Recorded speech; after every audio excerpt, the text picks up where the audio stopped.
Welcome T SAT. మనం Indian ఎకానమీలో భాగంగా పారిశ్రామిక రంగంలో నవరత్నాలు అనే టాపిక్లోకి వచ్చినాం. వాస్తవానికి 1997వ సంవత్సరంలో ప్రభుత్వ రంగ సంస్థలను లాభాల బాటలో తీసుకుపోవడానికి, ప్రభుత్వ రంగ సంస్థలను ఎంకరేజ్ చేసే ఉద్దేశంతో భారత ప్రభుత్వం 1997లో నవరత్నం అనే స్టేటస్ను సృష్టించడం జరిగింది. అంటే 1997లో 9 ప్రభుత్వ రంగ సంస్థలకు నవరత్నం హోదా ఇవ్వటం జరిగింది. మరి 9 ప్రభుత్వ రంగ సంస్థలకు నవరత్న హోదా ఇచ్చారు కాబట్టి మరి నవరత్నము అనే అక్కడ పేరు పెట్టడం జరిగింది, 9 పొందినవి కాబట్టి.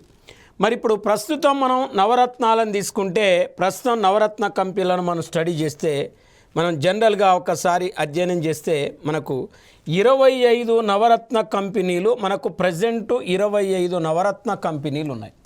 అంటే ప్రజెంట్ మన దేశంలో 25 నవరత్నాలు ఉన్నాయంటే, హాల్ ఒకటి Navratna company, 2 BEL Navratna company, Ircon Navratna company, NMDC అంటే ఇక్కడ మనం జనరల్గా తీసుకుంటే national mineral development corporation, SCI shipping corporation of India ఉంది, ఆర్ఐటిఈసి ఉంది, ఇది Navratna company. Nalco Navratna company, RSL Rashtriya Ispat Nigam limited Navratna company, MTNL Mahanagar telephone Nigam limited కూడా నవరత్న కంపెనీ. మరి నైవేలి లిగ్నైట్ కూడా నవరత్న కంపెనీగా మనం చెప్పుకోవచ్చు. National building construction corporation Navratna company, container corporation of India limited కూడా Navratna company, engineering India limited కూడా Navratna company, ONGC Videshi limited కూడా నవరత్న కంపెనీ, రైల్ వికాస్ నిగమ్ లిమిటెడ్ కూడా నవరత్న కంపెనీ. మరి ఇప్పుడు మనం జనరల్గా చూస్తే వీటిని నవరత్న కంపెనీలు అంటున్నాం. Rashtriya chemical fertilisers limited Navratna company, national Fertilizer limited కూడా నవరత్న కంపెనీగా మనం చెప్పుకోవచ్చు. మరి సెంట్రల్ వేర్ హౌసింగ్ లిమిటెడ్ కూడా Navratna company, housing urban development corporation కూడా నవరత్న కంపెనీ. మరి ఇక్కడ ఇండియన్ రిన్యూయబుల్ డెవలప్మెంట్ ఏజెన్సీ, మరి ఇక్కడ ఇండియన్ రిన్యూయబుల్ డెవలప్మెంట్ ఏజెన్సీ కూడా నవరత్న కంపెనీలో ఒకటిగా మనం చెప్పుకోవచ్చు. మరి మజ్గండాక్ షిప్ బిల్డర్స్ కూడా నవరత్న కంపెనీగా మనం చెప్పొచ్చు. రైల్టెల్ కార్పొరేషన్ ఇండియా లిమిటెడ్ కూడా నవరత్న కంపెనీ, అంటే సోలార్ ఎనర్జీ కార్పొరేషన్ లిమిటెడ్ కూడా నవరత్న కంపెనీ. ఎన్హెచ్పిసి మరియు హెచ్జేవిఎన్ లిమిటెడ్ ఇవి నవరత్న కంపెనీలుగా మనం చెప్పుకోవచ్చు. అయితే మనకు ఎక్కువ అడిగేది రీసెంట్గా నవరత్నం హోదా పొందిన కంపెనీలు ఏందంటాడు. రీసెంట్గా నవరత్నం హోదా పొందిన కంపెనీలు కంపల్సరీ చదవాలి. నేషనల్ ఫెర్టిలైజర్ లిమిటెడ్ ఒకటి రీసెంట్గా పొందింది ఈ సంవత్సరమే. సెంట్రల్ వేర్ హౌసింగ్ కార్పొరేషన్ ఒకటి, హౌసింగ్ అర్బన్ డెవలప్మెంట్ కార్పొరేషన్ ఒకటి, ఈ 3. మరి హౌసింగ్ అంటే ఇక్కడ మనకు ఈ 3 కూడా 2024 ఏప్రిల్ 18న ఇక్కడ ఇవి ఈ సంవత్సరమే రీసెంట్గా నవరత్నం హోదా పొందిన కంపెనీలు. Indian renewable development agency 2024 April 26న పొందితే, Mazagon dock ship builder limited 2024 June 25న ఇది వాస్తవానికి నవరత్నం హోదా పొందిందండి. RailTel corporation, solar energy corporation, మరి ఎన్హెచ్పిసి, ఎస్జేవిఎన్ ఇవి మనం చూస్తే ఈ 4 కూడా 2024 ఆగస్టు 30న ఏం పొందినాయి అంటే నవరత్నం హోదా పొందిన కంపెనీలుగా చెప్పుకోవచ్చు మనం. మరి వాస్తవానికి నవరత్నం హోదా పొందిన కంపెనీలు ప్రజెంట్ 25 అని చెప్తున్నాం. ప్రస్తుతం నవరత్నాలు 25 అంటున్నాం. ఏ కంపెనీ అయితే నవరత్నం హోదా పొందాలంటే కంపల్సరీ మినీరత్నం హోదా పొందాలి. మినీరత్నం హోదా పొందకుండా ఏ కంపెనీ కూడా నవరత్నం హోదా పొందటానికి వీల్లేదు. ఇది కాబట్టి నవరత్నం హోదా పొందిన కంపెనీలు 3 రకాల స్వేచ్ఛలు ఉంటాయి. ఆ 3 రకాల స్వేచ్ఛలు ఏంటి అంటే, ఒకటి విస్తరణ స్వేచ్ఛ ఉంటుంది, 2 నిర్వహణ స్వేచ్ఛ ఉంటుంది, 3 విత్త స్వేచ్ఛ ఉంటుంది. అంటే ఏ కంపెనీ అయితే నవరత్నం హోదా పొందుతుందో ఆ కంపెనీ కేంద్ర ప్రభుత్వ జోక్యం లేకుండా 1000 కోట్ల వరకు పెట్టుబడి పెట్టుకోవచ్చండి, కేంద్ర ప్రభుత్వ జోక్యం లేకుండా. ఇంకా అది విత్త స్వేచ్ఛ. విస్తరణ స్వేచ్ఛ అంటే కేంద్ర ప్రభుత్వ జోక్యం లేకుండా నవరత్న కంపెనీలు దేశంలో బ్రాంచెస్ ఏర్పాటు చేసుకోవచ్చు. కేంద్ర ప్రభుత్వ అనుమతి లేకుండా సొంతగా ఆ పరిశ్రమలను నడుపుకునే స్వేచ్ఛ నవరత్న కంపెనీలకు ఉంటుంది. నిర్వహణ స్వేచ్ఛ ఉంటుంది, విస్తరణ స్వేచ్ఛ ఉంటుంది, విత్త స్వేచ్ఛ ఉంటుంది. మనం ఎక్కువ ఫోకస్ పెట్టవలసింది ఇప్పుడు చెప్పిన చూడండి వీటి మీదనే. ఏం వీటి మీదనే అంటే జనరల్గా మనం ఇక్కడ ఈ ఎక్కువ ఇది అంటే 1, 2, 3, 4, 5, 6 తర్వాత 7, 8, 9 అంటే అంతకుముందు 16 ఉండే, ఇప్పుడు 9 అంటే 16, 9, 20. ఇక్కడ చూడండి 16, 9 మనం చూస్తే 25 అయినాయి. 25 అంటే ఇక్కడ ఈ 1, 2, 3 అంటే National Fertilizer Limited, Central Warehousing Corporation, Housing urban development Corporation, ఈ 3 కూడా 1, 2, 3 3 కూడా 2024 ఏప్రిల్ 18న పొందినాయి కాబట్టి ఇవి ఎక్కువ గుర్తుపెట్టుకోవాలి. తర్వాత మీరు చూడండి 2024 ఏప్రిల్ 26న Mazagon dock ship builder limited అంటే Indian renewable development agency 2024 April 26న పొందింది. Mazagon dock ship builder limited 2024 June 25న పొందింది కాబట్టి ఇది గుర్తుపెట్టుకోవాలి. ఈ 4 ఒకే రోజు పొందినాయి. 2024 ఆగస్టు 30న RailTel corporation, solar energy corporation, NHPC, SJVS, JVN ఈ 4 పొందినాయి కాబట్టి 4 మీద మనం ఎక్కువ ఫోకస్ చేయాలి, 4 ఎక్కువ గుర్తుపెట్టుకోవాలి. ఇవి ఎక్కువ అడగటానికి అవకాశం ఉంటుంది. మరి ఇప్పుడు మహారత్న కంపెనీలు ప్రస్తుతం మన దేశంలో 13 మహారత్న కంపెనీలు ఉన్నాయండి. మహారత్నం అనే స్టేటస్ను 2010 మే 19న ఇక్కడ సృష్టించినది మహారత్నం అనే హోదాను. మరి వాస్తవానికి ఇక్కడ ఆనాడు 2010 మే 19న SAIL steel authority of India limited ఇది మహారత్నం హోదా పొందింది. NTPC national thermal power corporation ఇక్కడ మహారత్నం హోదా పొందింది. మరి ONGC oil and natural gas corporation మహారత్నం హోదా పొందింది. IOC ఇండియన్ ఆయిల్ కార్పొరేషన్ పొందింది. ఈ 4 పొందినాయి.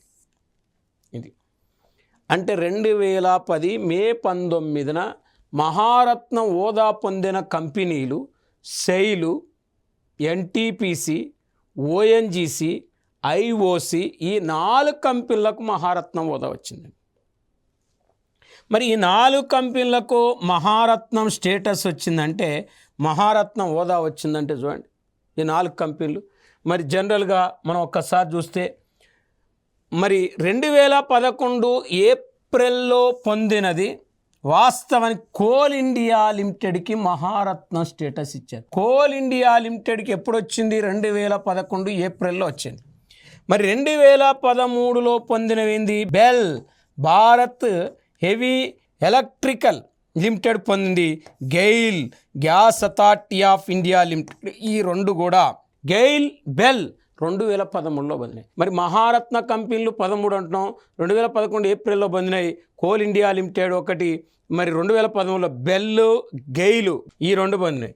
దీని తర్వాత మేము చూస్తే మహారత్న కంపెనీలో 2017 సెప్టెంబర్ 11న BPCL Bharat petroleum corporation of India limited, 2019 October 24న మహారత్నం హోదా పొందిన కంపెనీలు HPCL, PGCL అంటే Hindustan petroleum corporation limited, PGCL అంటే power grid corporation of India లిమిటెడ్కి రెండింటి కూడా 2019 అక్టోబర్ 24న HPCL, PGCLకి మహారత్నం స్టేటస్ ఇవ్వటం జరిగింది. తర్వాత 2021 సెప్టెంబర్లో RECకి మహారత్నం హోదా వచ్చింది.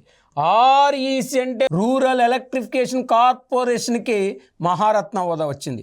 2021 అక్టోబర్ 12న ఇక్కడ పిఎఫ్సి అంటే పవర్ ఫైనాన్స్ కార్పొరేషన్కి మహారత్న స్టేటస్ను గ్రాంట్ ఇవ్వటం జరిగింది, శాంక్షన్ చేయటం జరిగింది పవర్ ఫైనాన్స్ కార్పొరేషన్కి. అంటే 2023 ఆగస్టు 3న చివరిగా మహారత్నం హోదా పొందిన కంపెనీ ఆయిల్ ఇండియా లిమిటెడ్. మహారత్నం హోదా ఉన్న కంపెనీలు ప్రజెంట్ 13, మహారత్నం హోదాలు ఉన్నాయి 13. మరి ఆ 13లో మనం చూస్తే 23లో ఆయిల్ ఇండియా లిమిటెడ్, 21లో ఆర్ఈసి పిఎఫ్సికి వచ్చింది. ఆర్ఈసికి 21 సెప్టెంబర్లో వస్తే ఆ పిఎఫ్సికి 21 అక్టోబర్లో వచ్చిందండి. మరి మహారత్నం హోదా పొందాలంటే నెంబర్ 1 నవరత్నం హోదా పొంది ఉండాలి. నవరత్నం హోదా లేకుండా మహారత్నం హోదా ఇవ్వరు, అది నెంబర్ 1. ఇంకా నవరత్నం హోదా పొందాలంటే ఇక్కడ మహారత్నానికి నవరత్నానికి తేడా ఉంది. నవరత్నం హోదా పొందాలంటే మినీరత్నం హోదా పొంది ఉండాలి, మహారత్నం హోదా పొందాలంటే నవరత్నం హోదా పొంది ఉండాలి. చూడండి డిఫరెన్స్. ఇప్పుడు ఒకటి, మహారత్నం హోదా పొందటానికి కావలసిన అర్హతలు నెంబర్ 1 నవరత్నం హోదా పొంది ఉండాలి. నెంబర్ 2 ప్రతి సంవత్సరం దాని టర్న్ ఓవర్ 25,000 కోట్లు దాటి ఉండాలి. పన్నులు ట్యాక్సెస్ పోగా 3 సంవత్సరాల్లో వరుసగా దాని నికర లాభాలు 5,000 కోట్లు ఉండాలి. ప్రతి సంవత్సరం టర్న్ ఓవర్ 25,000 కోట్లు ఉండాలి. ప్లస్ నవరత్నం హోదా పొంది ఉండాలి. సెబీలో రిజిస్ట్రేషన్ అయి ఉండాలి. సెక్యూరిటీ ఎక్స్చేంజ్ బోర్డ్ ఆఫ్ ఇండియాలో రిజిస్ట్రేషన్ అయి ఉండాలి. ఇంకా అంతర్జాతీయ స్థాయిని పొంది ఉండాలి, వరల్డ్ రికగ్నైజ్డ్ అయి ఉండాలి. అంతర్జాతీయ ఉనికిని పోలి ఉంటే వాటికి మహారత్నం హోదా ఇస్తారు. ఏ కంపెనీలైతే మహారత్నం హోదాను పొందుతాయో మహారత్నం హోదా పొందే కంపెనీలకు కేంద్ర ప్రభుత్వ జోక్యం లేకుండా, కేంద్ర ప్రభుత్వ అనుమతి లేకుండా సొంతగా ఇక్కడ 5,000 కోట్ల వరకు పెట్టుబడి పెట్టుకోవచ్చు. జనరల్గా అధ్యయనం చేస్తే ఇక్కడ మనం ఎంఎస్ఎంఈల గురించి మనం ప్రధానంగా ఇంతకుముందే ప్రస్తావించినాం. మైక్రో స్మాల్ మీడియం ఎంటర్ప్రైజెస్ వాస్తవానికి 1948 పారిశ్రామిక తీర్మానం ప్రకారం 5 లక్షల రూపాయల పెట్టుబడి గల పరిశ్రమలనే మనం ఏమంటామంటే చిన్న తరహా పరిశ్రమలు అంటాం, చిన్న తరహా పరిశ్రమలు అంటాం. కానీ 1956 పారిశ్రామిక తీర్మానం ప్రకారం మరి వాస్తవానికి 1956 ఇక్కడ పారిశ్రామిక తీర్మానం ప్రకారం లేకపోతే 1956లో మన కంపెనీల చట్టం ప్రకారం విద్యుత్ లేకుండా 100 మంది, విద్యుత్ ఉంటే 50 మంది శ్రామికులను నియమించి ఉత్పత్తి కొనసాగించే పరిశ్రమలనే చిన్న తరహా పరిశ్రమలు అంటారు. కానీ రీసెంట్ మనం ఆల్రెడీ డేటా చదివినాం, ఎంఎస్ఎంఈల యొక్క పెట్టుబడి గురించి చదివినాం. ఇక్కడ 2020 జూలై 1వ తారీఖు నాడు మనం చదివినాం. ఏమని చదివినాం అంటే ₹1,00,00,000 లోపు పెట్టుబడి ఉంటే సూక్ష్మ పరిశ్రమ, 10 కోట్ల లోపు పెట్టుబడి ఉంటే చిన్న తరహా పరిశ్రమ, 50 కోట్ల లోపు పెట్టుబడి ఉంటే అది మధ్య తరహా పరిశ్రమ. అదే టర్న్ ఓవర్లో 5 కోట్ల లోపు ఉంటే సూక్ష్మ పరిశ్రమ, 50 కోట్ల లోపు ఉంటే చిన్న తరహా పరిశ్రమ, 250 కోట్ల లోపు ఉంటే అది మధ్య తరహా పరిశ్రమని సవరించిన ఎంఎస్ఎంఈల పెట్టుబడి 2020 జూలై 1 ప్రకారం చదివినాడు. మరి ఇవాళ మన దేశంలో వాస్తవానికి ఇవాళ 632 లక్షల ఎంఎస్ఎంఈలు ఉన్నాయండి. 632 లక్షల ఎంఎస్ఎంఈలు ఉండి దాదాపు 11 కోట్ల మందికి ఉపాధి అవకాశాలు కల్పిస్తున్నాయి. 11 కోట్ల మందికి ఎంప్లాయ్మెంట్ అవకాశాలు కల్పిస్తున్నాయి.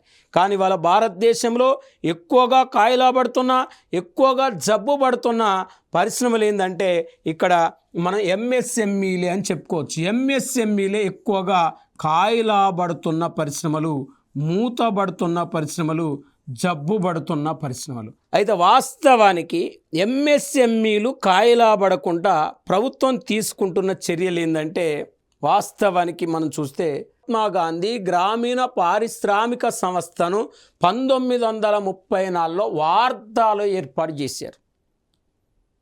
చూడండి, 1934లో వార్ధాలో మహాత్మా గాంధీ గ్రామీణ పారిశ్రామిక సంస్థను ఏర్పాటు చేసి చిన్నతర పరిశ్రమలకు కావాల్సిన ప్రత్యేక ఆర్థిక సహకారం అందిస్తున్నారు. మరి సూక్ష్మ, చిన్నతర, మధ్యతర జాతీయ సంస్థను అంటే ఇక్కడ చూడండి, సూక్ష్మ, చిన్నతర, మధ్యతర జాతీయ సంస్థను 1960లో ఏర్పాటు చేయటం జరిగింది. ఈ సూక్ష్మ, చిన్నతర, మధ్యతర జాతీయ సంస్థ 1962 నుంచి హైదరాబాద్ కేంద్రంగా 1962 నుంచి హైదరాబాద్ కేంద్రంగా పనిచేస్తుంది. మరి హైదరాబాద్ కేంద్రంగా పనిచేస్తుందని చెప్తున్నాం.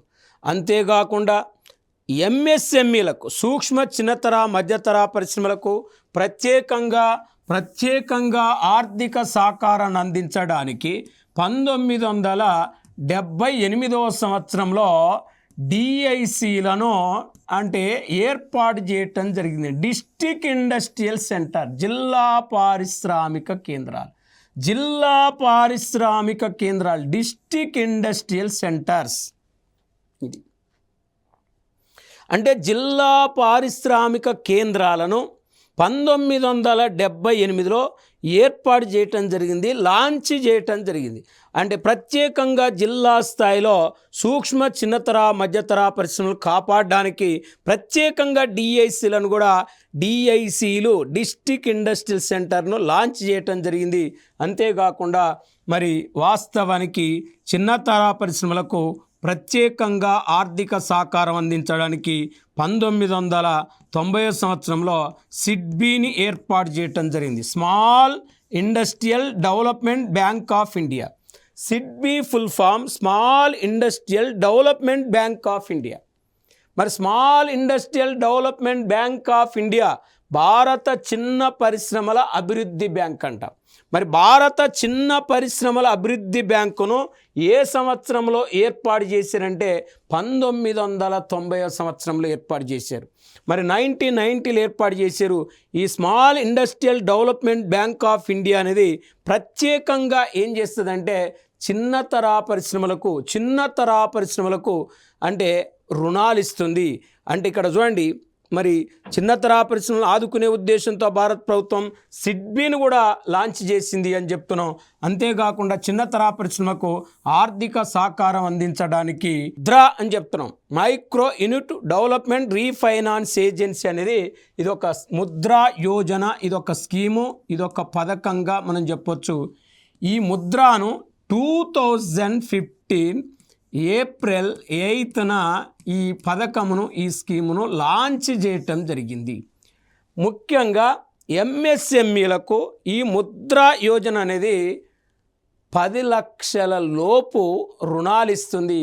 అయితే రీసెంట్గా 2024-25 బడ్జెట్లో ఇటీవల కేంద్ర ప్రభుత్వం ఏమని అనౌన్స్ చేసిందంటే ముద్రా లోన్స్ యొక్క పరిమితిని 10 లక్షల నుండి 20 లక్షలకు పెంచుతాం, 10 లక్షల నుండి 20 లక్షలు పెంచుతామని కూడా కేంద్ర ప్రభుత్వం అనౌన్స్ చేయటం జరిగింది, కేంద్ర ప్రభుత్వం ప్రతిపాదించడం జరిగింది.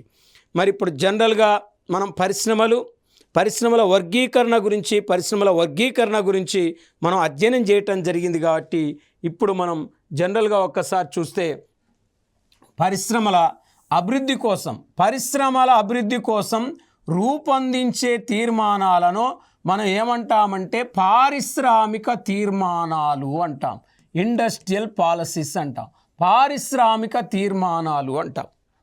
మరి పరిశ్రమల అభివృద్ధి కోసం రూపొందించే తీర్మానాలు పారిశ్రామిక తీర్మానాలు అంటాం. అంటే ఏ పరిశ్రమలు ప్రభుత్వ రంగంలో ఉండాలి, ఏ పరిశ్రమలు ప్రైవేట్ రంగంలో ఉండాలి, ఆ పరిశ్రమల యొక్క విధి విధానాలు ఎలా ఉండాలి, అలాంటి అభివృద్ధి కోసం అంటే పరిశ్రమల అభివృద్ధి కోసం రూపొందించే తీర్మానాలనే పారిశ్రామిక తీర్మానాలు అంటారు.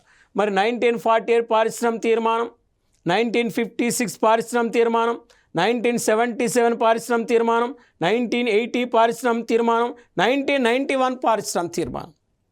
మరి ఆ సంవత్సరంలో రూపొందించారు కాబట్టి వాటిని ఏమంటాం? మరి 1948లో ఇండస్ట్రియల్ పాలసీని రూపొందించారు కాబట్టి దానికి 1948 ఇండస్ట్రియల్ పాలసీ అని పేరు పెట్టడం జరిగింది.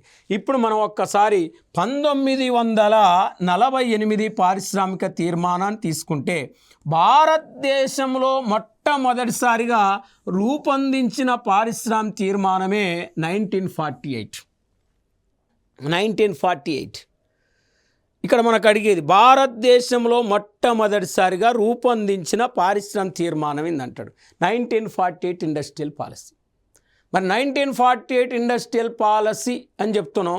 ఇది వాస్తవానికి 1948 ఏప్రిల్ 6వ తారీఖు నాడు అప్పటి పరిశ్రమల శాఖ మంత్రి శ్యామ్ ప్రసాద్ ముఖర్జీ గారు ఈ పారిశ్రామిక తీర్మానాన్ని 1900 మరి అప్పటి పరిశ్రమల శాఖ మంత్రి శ్యామ్ ప్రసాద్ ముఖర్జీ గారు, అప్పటి ప్రధానమంత్రి జవహర్లాల్ నెహ్రూ గారు ఇద్దరు కలిసి ఈ పాలసీని 1948లో రూపొందించడం జరిగింది.